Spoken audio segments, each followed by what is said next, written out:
I will attempt to do the electrical safety test. So this first test here is called the quality assurance polarity verification. What you need to know is that to do that, those two green LEDs need to be on. I'll show you an example where if it's not properly plugged in, it's gonna be wrong.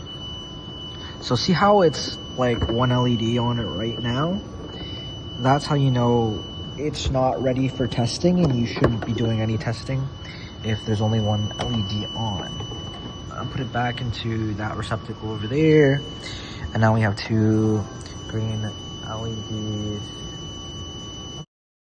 So the next tests are going to be, after the quality assurance test, is going to be our mains power supply voltage test, and that's to make sure that this value, it automatically comes up, it's in volts, and it's called the mains voltage, and it measures the voltage that comes from the receptacle. As long as it's 120, it's perfectly fine. Anything that's like 130 above, you should not be testing. Anything under than 110 is also very bad, depending on where you are. So that's the two tests done. The next one is impedance enclosure to hot. So that's just going to connect your DMM to the end of the wire here. So you're going to do 3 tests with the DMM. You're going to take it doesn't matter which one's which, but you're going to take one end of this and you're going to put it into the chassis.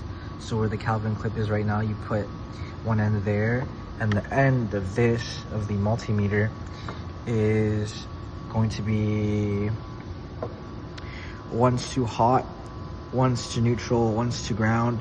The hot one you know is hot. If you put it in your thing, it's going to be the smallest one, so the right side is the smallest. You can also identify it because it's black. Hot is black. It should be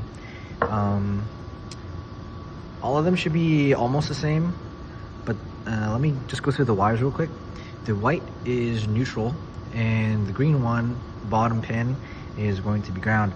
Now when you have this on there and this on one end, this is going to be the hot, so that's going to be impedance enclosure to hot. Make sure that you're setting your DMM to the highest range of the resistance, and you're going to be reading overloaded. So that could be a 0 or an OL on the DMM. So after reading OL, you should be reading OL here, you should be reading OL here, and then the ground should be very close to 0, but you should have some value and you shouldn't just say 0.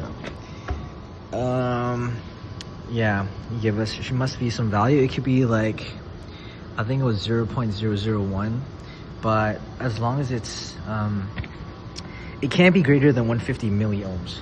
For the next test, it's kind of, you're measuring on and off conditions of your machine. So what you're going to do now is you're going to connect this black wire to chassis, and it's called the Kelvin clip. It goes to the end of this equipotential lug, and then you're going to take the end of your device and you're going to plug it in.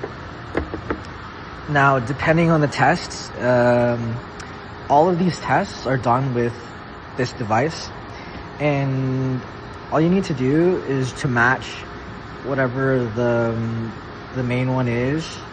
So let's say earth ground, for example, and it says leakage current and normal polarity open ground. So you're going to go here and you're going to do earth ground, and when it says earth ground, normal polarity is forward polarity. So you're just going to press, it's going to stay the same, forward polarity. And open ground, that's ground, and you have either 2 options, open or closed. And you have, depending on which one it is, it may be closed, it could be open. When something is reversed and is open, that is called a double fault condition. If, let's say, if it was closed and reversed, that's a single fault because the ground is closed, but it's in reverse polarity. Now, you should be reading the top 4 should be zeros, but the next one should have values within them and relatively the same. I think that's pretty much it.